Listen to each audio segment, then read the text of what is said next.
మాట పలుకు తెలియనిది మాటున ఉండే మూగమది కమ్మని తలపుల కావ్యమయే కవితలు రాసే మౌనమది రాగల రోజుల ఊహలకి స్వాగతమిచ్చే రాగమది శృతిలయలరగని ఊపిరికి స్వరములు కూర్చే గానమది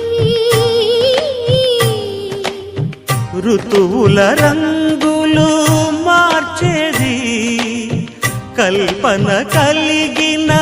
మది భావం బ్రతుకును పాటగా మలిచేది మనసున కదిలి